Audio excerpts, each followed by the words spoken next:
Bismillahirrahmanirrahim. Dear students, this is third day of our 10 days plan. 2 दिनों का काम हम मुकम्मल कर चुके हैं। आज तीसरा दिन है और तीसरे दिन में हम 2 चैप्टर्स के शॉर्ट क्वेश्चंस को तैयार करेंगे। आइए आगाज करते हैं चैप्टर नंबर 4 से। ये जो क्वेश्चन के साथ लेफ्ट साइड पर नंबर मेंशन होता है, आमतौर पर मैं ये क्वेश्चन एक्सरसाइज के क्वेश्चन नंबर को मेंशन कर रहा होता हूं। तो आगाज करते हैं। सबसे पहला क्वेश्चन है, how does nitrogen differ from other members of its group. याद रखिए नाइट्रोजन का ग्रुप है ग्रुप नंबर 5, जिसमें नाइट्रोजन, फास्फोरस, आर्सेनिक, एंटीमनी और बिस्मिथ, ये 5 एलिमेंट्स हमें आमतौर पर नजर आते हैं। नाइट्रोजन अपने ग्रुप का सबसे पहला मेंबर है और नाइट्रोजन गैस की हालत में पाया जाता है। बाकी तमाम एलिमेंट सॉलिड हालत में पाए जाते हैं। नाइट्रोजन की कोई एलोट्रॉपिक फॉर्म्स नहीं होती, जबकि फास्फोरस की 6 एलोट्रॉपिक फॉर्म्स होती हैं। इसी तरह तमाम एलिमेंट्स एलोट्रॉपिक फॉर्म्स शो करते हैं। नाइट्रोजन कभी भी ऑक्टेट रूल को डिसओबे नहीं करता, इसके ऑक्टेट हमेशा कंप्लीट होते हैं बाकी एलिमेंट्स के मुकाबले में। इसी तरह नाइट्रोजन एयर में फ्री स्टेट में पाया जाता है, बाकी एलिमेंट्स फ्री स्टेट में एग्जिस्ट नहीं करते। तो ये 4 पॉइंट्स आपने जहन में रखने हैं। सबसे पहले नाइट्रोजन गैस है, बाकी मेंबर्स सॉलिड हैं।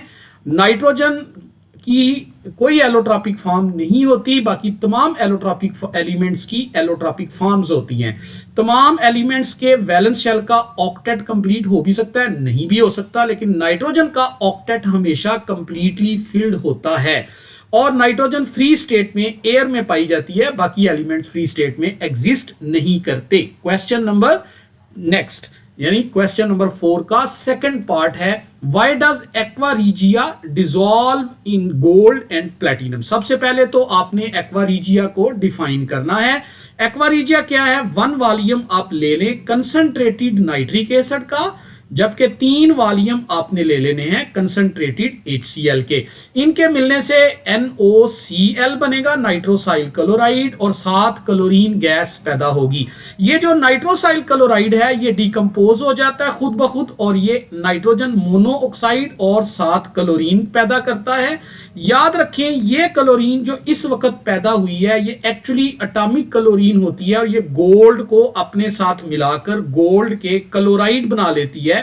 और गोल्ड के क्लोराइड वाटर में सॉल्युबल होते हैं। सिर्फ गोल्ड के ही नहीं बल्कि प्लेटिनम के क्लोराइड भी वाटर में सॉल्युबल होते हैं। आमतौर पर गोल्ड और प्लेटिनम के दूसरे कंपाउंड्स वाटर में सॉल्युबल नहीं होते। तो एक तो एक्वा रीजिया को डिफाइन करना है, इक्वेशंस बनानी है और गोल्ड के साथ उनका रिएक्शन लिख के गोल्ड के ट्राई क्लोराइड आपने बनाने हैं। नेक्स्ट क्वेश्चन की तरफ चलते हैं, why the elements of group 6 other than oxygen show more than 2 oxidation states. याद रखिए ग्रुप नंबर 6 में एलिमेंट्स हैं ऑक्सीजन, ऑक्सीजन के बाद है सल्फर, फिर है सेलेनियम, फिर है टोल्यूनियम और इसी तरह फिर हमारे पास आ जाता है पोलोनियम। याद रखें सबसे पहला एलिमेंट है हमारे पास ऑक्सीजन। आपने ऑक्सीजन की इलेक्ट्रॉनिक कॉन्फ़िगरेशन लिखनी है। एटॉमिक नंबर 8 है, 1s2 2s2 2px2 2py1 और 2pz1। आपने बताना है इसके अंदर अगर आप कॉन्फ़िगरेशन देखें ऑक्सीजन की तो हमें कोई भी अनपेयर्ड इलेक्ट्रॉन कोई भी डी ऑर्बिटल हमें नजर नहीं आता। चूंकि कोई डी ऑर्बिटल नजर नहीं आता और ये ऑक्टेट को भी डिसओबे ऑक्सीजन नहीं करता, यानी इसका ऑक्टेट हमेशा कंप्लीट रहता है। यही वजह है कि ऑक्सीजन सिर्फ और सिर्फ +2 ऑक्सीडेशन स्टेट शो करती है, जबकि बाकी तमाम एलिमेंट्स जैसा कि सल्फर है, सल्फर के वैलेंस शेल में हमें s के साथ साथ p ऑर्बिटल भी नजर आता है। मसलन अगर मैं इसकी कॉन्फ़िगरेशन लिखूं तो आपको ये s ऑर्बिटल नजर आएगा, आपको ये p ऑर्बिटल नजर आएगा और p के बाद आपको d ऑर्बिटल b नजर आएगा सल्फर में। इसका मतलब ये हुआ कि s ऑर्बिटल के साथ साथ सल्फर में p ऑर्बिटल भी है और d ऑर्बिटल भी है। अच्छा, s ऑर्बिटल में 2 इलेक्ट्रॉन होते हैं, p के पहले ऑर्बिटल में 2, दूसरे में 1 और तीसरे में भी 1 इलेक्ट्रॉन होता है। याद रखें जब एक इलेक्ट्रॉन जो d ऑर्बिटल में प्रोमोट होता है अनपेयर्ड इलेक्ट्रॉन, ये देखें ये वाला p का 1 इलेक्ट्रॉन जब जंप करके d में जाएगा तो फिर 4 अनपेयर्ड हो जाएंगे। इस वक्त तो सिर्फ 2 अनपेयर्ड हैं। अगर सिर्फ 2 अनपेयर्ड मौजूद हैं तो ये +2 ऑक्सीडेशन स्टेट शो करेगा। अगर P का एक इलेक्ट्रॉन जंप करके चला जाता है D में तो फिर ये 4 अनपेयर्ड हो जाएंगे, लिहाजा +4 ऑक्सीडेशन स्टेट शो करेगा। और अगर S का इलेक्ट्रॉन भी जंप करके D में चला जाता है तो 6 अनपेयर्ड हो जाएंगे, जिसकी वजह से ये +6 ऑक्सीडेशन स्टेट शो करेगा। नेक्स्ट क्वेश्चन देखिए, write down A comparison of oxygen and sulphur. Comparison में 2 बातें आती हैं, सिमिलैरिटीज और डिसिमिलैरिटीज। ये लॉन्ग क्वेश्चन भी आपको आ सकता था, लेकिन यहां मैं शॉर्ट क्वेश्चंस को डिस्कस कर रहा हूं। दोनों की सबसे पहला पॉइंट है, दोनों के वैलेंस शेल में S के अंदर 2 इलेक्ट्रॉन और P के अंदर 4 इलेक्ट्रॉन होते हैं। दोनों के दोनों डाईवेलेंट हैं, यानी O2 भी होता है और S2 भी एग्जिस्ट करता है। दोनों के दोनों एलोट्रॉपिक फॉर्म्स शो करते हैं।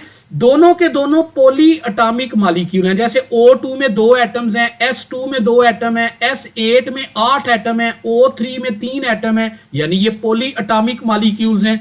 दोनों मेटल्स के साथ कंबाइन करते हैं, और कंबाइन कैसे करते हैं, इलेक्ट्रॉन ले लेते हैं। सल्फर 2 इलेक्ट्रॉन लेके -2 और ऑक्सीजन 2 इलेक्ट्रॉन लेके -2 चार्ज शो करता है। दोनों नॉन मेटल्स हैं, और याद रखें दोनों फ्री स्टेट में भी एग्जिस्ट करते हैं और कंबाइंड स्टेट में भी एग्जिस्ट करते हैं। ये तो आ गई सिमिलैरिटीज।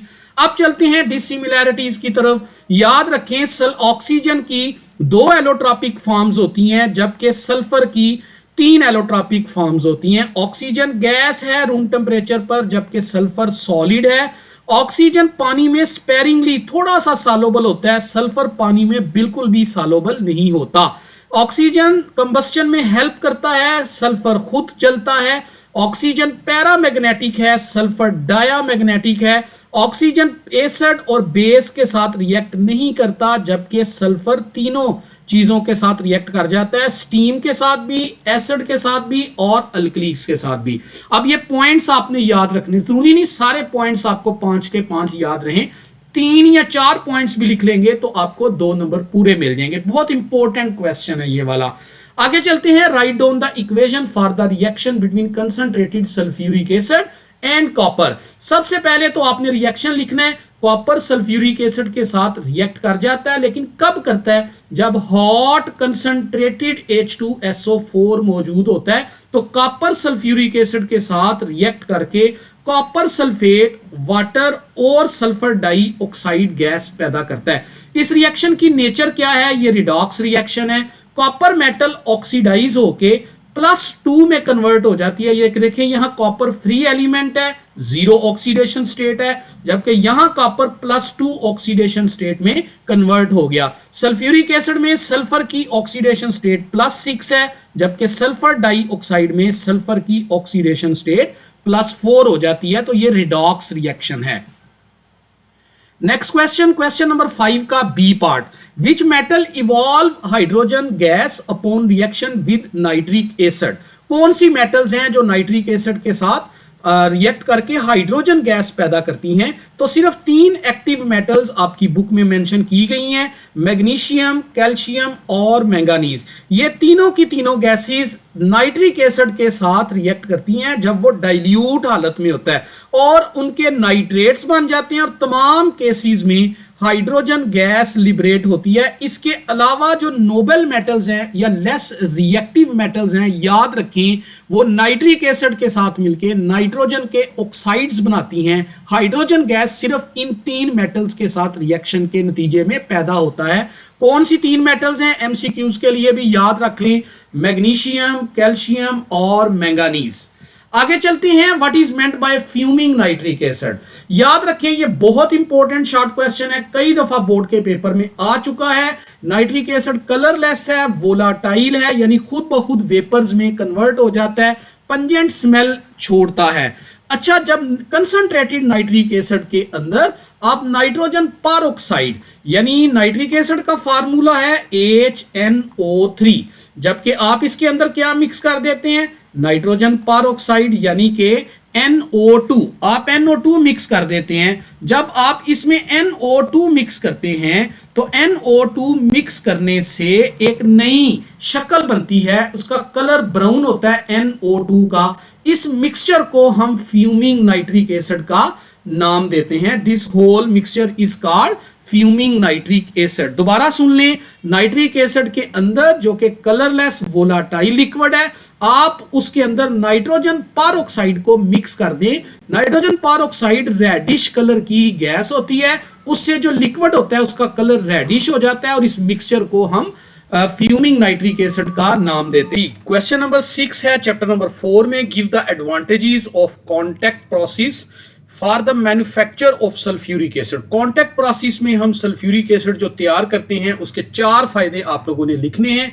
सबसे पहला फायदा कि प्योर सल्फ्यूरिक एसिड हासिल होता है, किसी भी कंसंट्रेशन का सल्फ्यूरिक एसिड तैयार किया जा सकता है। फाइनल प्रोडक्ट ओलियम है जो कि ऑयल की तरह का सब्सटेंस होता है और इसमें जो कैटालिस्ट इस्तेमाल होता है कॉन्टैक्ट प्रोसेस में वो है V2O5 जो सल्फर ट्राईऑक्साइड के साथ मिक्स नहीं होता और ना ही उसको पॉइजन के तौर पर इम्प्योर करता है। तो ये 4 पॉइंट्स आपने लिखने हैं। नेक्स्ट क्वेश्चन है, why SO3 is dissolved in H2SO4 and not in water. Dear student, हम सल्फ्यूरिक एसिड की तैयारी करने के लिए कॉन्टैक्ट प्रोसेस में SO3 को H2SO4 में हल करते हैं, जैसा कि आपको इक्वेशन में नजर आ रहा है SO3 प्लस H2SO4 और दोनों के मिलने से बन रहा है H2S2O7 जिसे ओलियम कहा जाता है। फिर हम इस ओलियम में या पायरोसल्फ्यूरिक एसिड में पानी डालकर सल्फ्यूरिक एसिड तैयार करते हैं। हम क्यों SO3 को पानी में डायरेक्ट डिसॉल्व करके H2SO4 तैयार नहीं करते?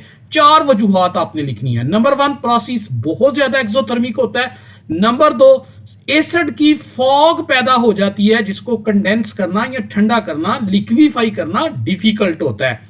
SO3 इतने हाई टेम्परेचर पर पानी में वैसे भी सॉल्युबल नहीं होती और इस प्रोसेस में 100% प्योर सल्फ्यूरिक एसिड भी हासिल नहीं होता। नेक्स्ट क्वेश्चन है, रिंग टेस्ट क्या होता है और ये सब बताएं कि ring test confirmation of nitrate ion के लिए इस्तेमाल होता है। तो सबसे पहले तो आपने एक जुमला लिखना है कि रिंग टेस्ट नाइट्रेट रेडिकल्स की प्रेजेंस को कंफर्म करता है किसी कंपाउंड के अंदर। अब आपने टेस्ट कैसे करना है, एक टेस्ट ट्यूब लें, उस टेस्ट ट्यूब में आपने वो साल्ट डाल देना है जिस साल्ट के बारे में आपको शक है या आप कंफर्म करना चाहते हैं कि इसमें नाइट्रेट मौजूद है। उसी साल्ट में फेरस सल्फेट डाल दें, फ्रेशली प्रिपेयर्ड, और उसी में कंसंट्रेटेड H2SO4 डाल दें। अगर तो नाइट्रेट होगा तो नीचे इक्वेशन देखें, नाइट्रेट से गैस पैदा होगी NO हीट करने पर, और फेरस सल्फेट जो हमने डाला है उसके साथ मिलकर NO और FeSO4 मिलकर बनाएंगे नाइट्रोसाइल फेरस सल्फेट का डार्क ब्राउन कलर का रिंग बन जाएगा टेस्ट ट्यूब के अंदर, जो कंफर्म करेगा कि जो चीज हमें दी गई थी उसके अंदर नाइट्रेट मौजूद है। NO2 is strong oxidising agent. एक इक्वेशन काफी है, आपने लिखना है कि NO2 ऑक्सीडाइजिंग एजेंट है, मतलब दूसरों को ऑक्सीडाइज करता है और खुद रिड्यूस हो जाता है। सबसे पहली इक्वेशन देखें, H2S प्लस NO2। अब इस इक्वेशन में H2S के अंदर सल्फर की ऑक्सीडेशन स्टेट -2 है। जब NO2 के साथ रिएक्शन होता है तो सल्फर अलग होकर S की शक्ल में नजर आ रहा है आपको प्रोडक्ट के अंदर। अब H2S में सल्फर -2 था और प्रोडक्ट वाली साइड पर सल्फर S लिखा हुआ है, मतलब 0 ऑक्सीडेशन स्टेट है, तो सल्फर ऑक्सीडाइज हो चुका है जबकि NO2 खुद रिड्यूस हो चुका है। ये एक इक्वेशन काफी है ये साबित करने के लिए कि NO2 is strong oxidising agent. Next question देखिए, give the methods of preparation of PCl3। PCl3 को कैसे तैयार करेंगे, इसकी तैयारी के 2 रास्ते मैंने यहां पर लिखे हैं, आपने दोनों मेथड बोलने हैं, लिखने हैं आपने।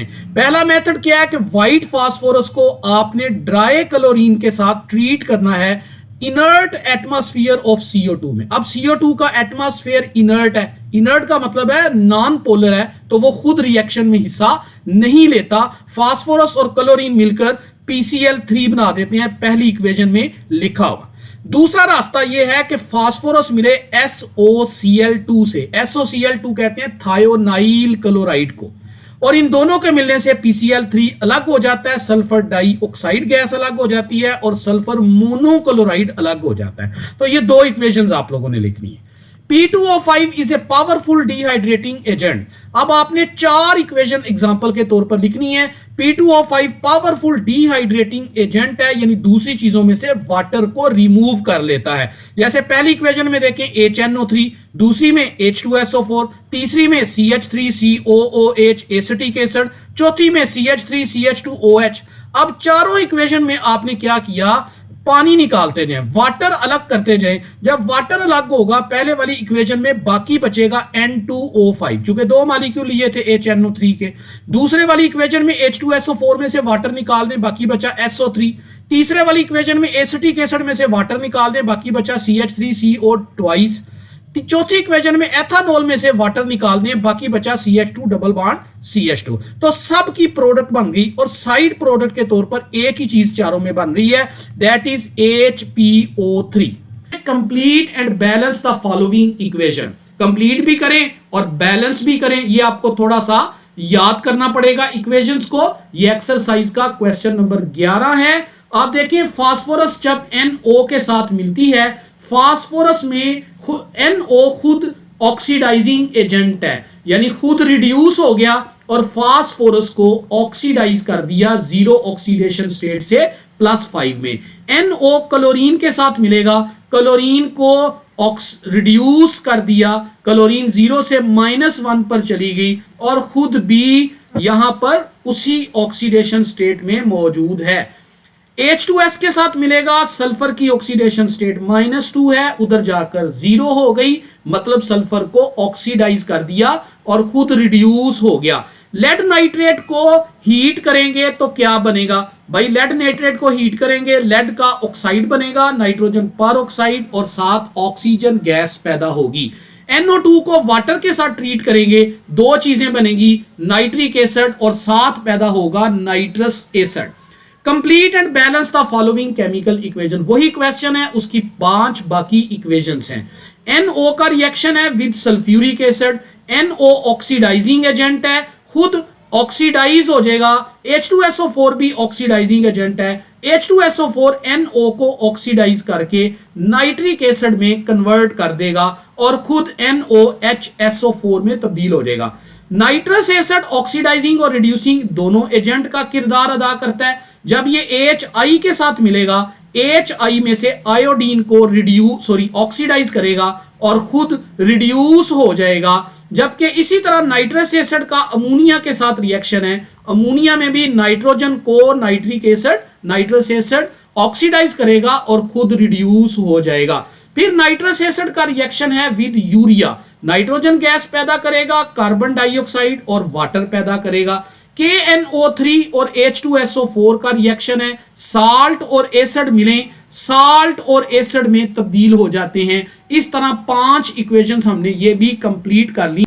चैप्टर नंबर 15 में पहला क्वेश्चन देखिए, discuss importance of phosphatic fertilizer in growth of plant.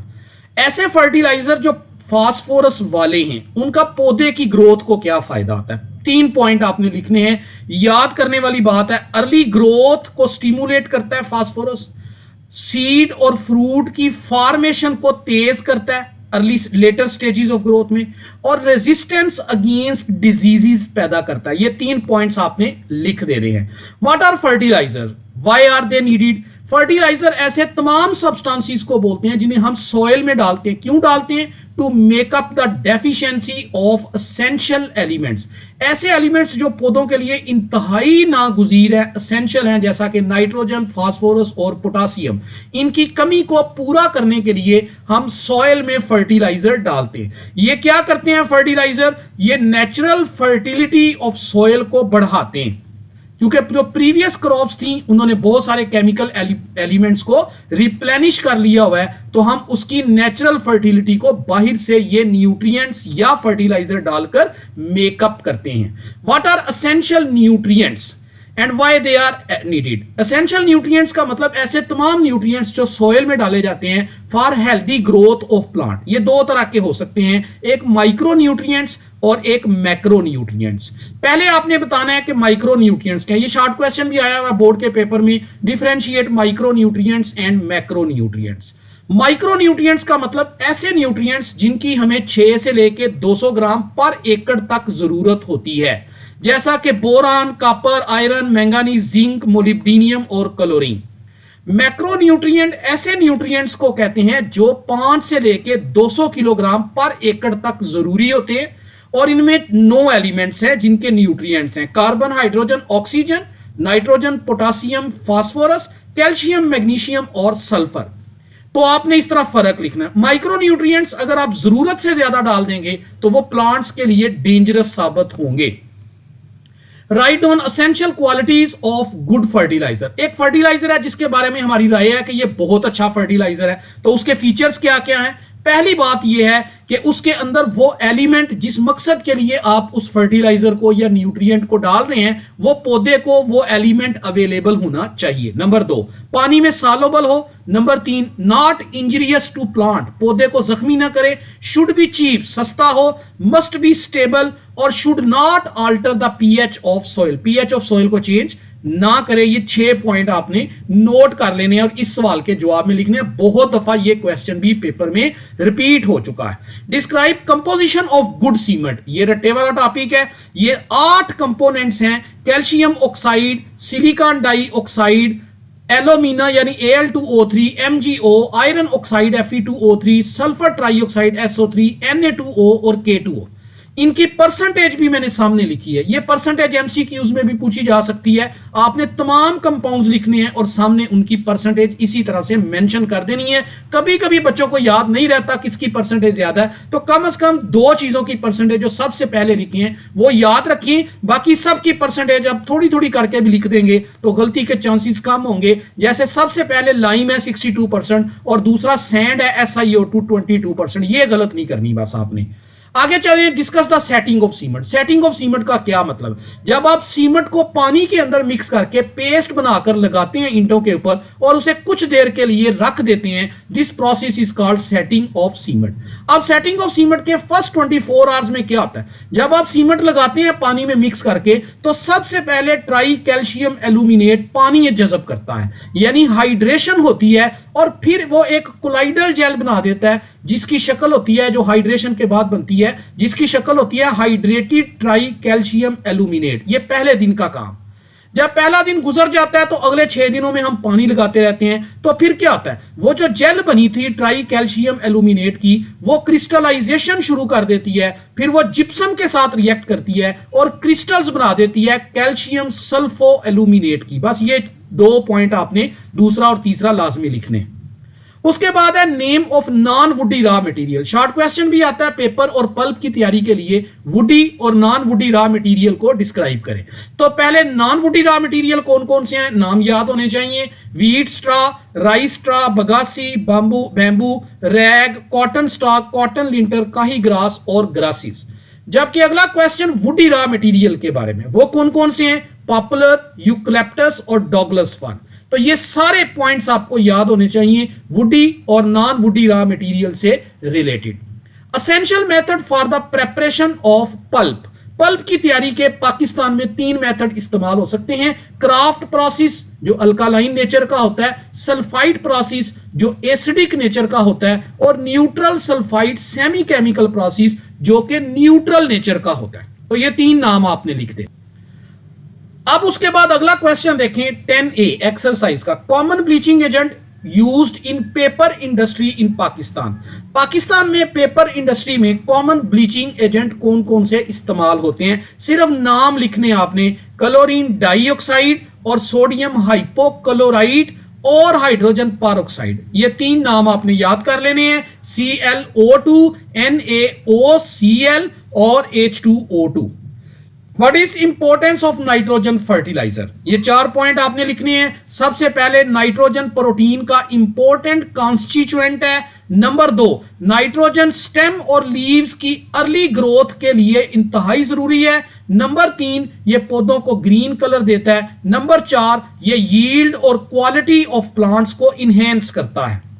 What is importance of potassium fertilizer, अब पोटाशियम फर्टिलाइजर के भी आपने 3 फायदे लिखने हैं। सबसे पहला कि पोटाशियम स्टार्च, शुगर और फाइब्रस मटेरियल की तैयारी में इसकी पैदावार में पौधे के लिए जरूरी है। नंबर 2, ये रूट डेवलपमेंट को बढ़ाने में मदद करता है और रेजिस्टेंस अगेंस्ट डिजीजेस भी पैदा करता है। Number 3, ripening of seed, fruit और सीरियल में हेल्प करता है। ये 3 पॉइंट्स आपने लिखने हैं। सीमेंट किसे कहते हैं, सीमेंट के लिए रॉ मटेरियल क्या होता है। सबसे पहले डेफिनेशन लिखेंगे, material obtained by burning an intimate mixture of calcareous and argillaceous material at sufficiently high temperature to produce clinkers. Clinkers गोलियों को कहते हैं। कैलकेरियस मटेरियल का मतलब है जिसमें कैल्शियम होता है, जैसे कैल्शियम ऑक्साइड। आर्जिलेशियस मटेरियल का मतलब है जिसमें एल्यूमिना और सिलिका मौजूद होते हैं, जैसे Al2O3.2SiO2.2H2O, इसे आर्जिलेशियस मटेरियल या क्ले कहा जाता है। अब कैलकेरियस मटेरियल के सोर्सेज आपने लिख देने हैं, वो कौन कौन से हैं नीचे लिखे हैं पॉइंट नंबर 2 में। Limestone, marble, chalk, marine shells, ये कैलकेरियस मटेरियल के सोर्सेज हैं। Clay, shale, slate, blast furnace slag, ये आर्जिलेशियस मटेरियल के अहम सोर्सेज हैं, ये आपने लिख देना। Steps for manufacturing of Portland cement, Portland cement को तैयार करने के 5 स्टेप्स आपने लिखने। सबसे पहला स्टेप है, आपने रॉ मटेरियल को क्रश करना है और ग्राइंड करना है। नंबर 2, रॉ मटेरियल को आपने प्रॉपर प्रोपोर्शन में मिक्स करना है। नंबर 3, जो मिक्स किया हुआ मिक्सचर है उसको हीट करना है भट्टी के अंदर यानी किल्न में। उसके बाद ग्राइंडिंग द हीटेड क्लिंकर्स, वो जो गोलियां बनी हैं क्लिंकर्स, उनको आपने ग्राइंड कर लेना है। उसके बाद आपने उस मिक्स्ड और ग्राउंड क्लिंकर के अंदर सीमेंट की शक्ल में एक जिप्सम डाल देना है 2%। ये 5 स्टेप्स आपने परफॉर्म करने हैं। This is all about chapter number 15। ये हमारा आज का डे 3 का वर्किंग थी, प्लान था डियर स्टूडेंट्स। अब इस पूरे प्लान में मैंने आपको चैप्टर नंबर 4 और चैप्टर नंबर 15 तैयार करवा दी है। आपने ये वाले क्वेश्चन लाजमी करने हैं। इंशाल्लाह 10 नंबर का पेपर आज के लेक्चर में से भी आपको शॉर्ट क्वेश्चन की शक्ल में जरूर आ जाएगा। लाजमी तौर पर तैयार कीजिएगा, पूरे कॉन्फिडेंस से तैयार करें। मैंने तमाम पास्ट पेपर के क्वेश्चंस को सॉर्ट आउट करके, छानबीन करके इंपॉर्टेंट पॉइंट्स आपके सामने रखे हैं। कल इंशाल्लाह डे 4 के लेक्चर्स में आपसे शेयर करूंगा, जिसमें अगले 2 चैप्टर्स और उनके short question according to the plan में आपसे डिस्कस करूंगा। मैंने शुरू में कहा था डेली आपने केमिस्ट्री के लिए 1 घंटा मुझे देना है। इंशाल्लाह आपके केमिस्ट्री में बहुत अच्छे मार्क्स आएंगे। अब ये डिपेंड करता है आप 1 घंटा मेरे साथ सर्व करते हैं या आप इसको भी टाइम पास करते हैं। अपना ख्याल रखिएगा। सी यू नेक्स्ट अगेन, कल मुलाकात होगी इंशाल्लाह नेक्स्ट प्लान के साथ। टेक केयर, अल्लाह हाफिज।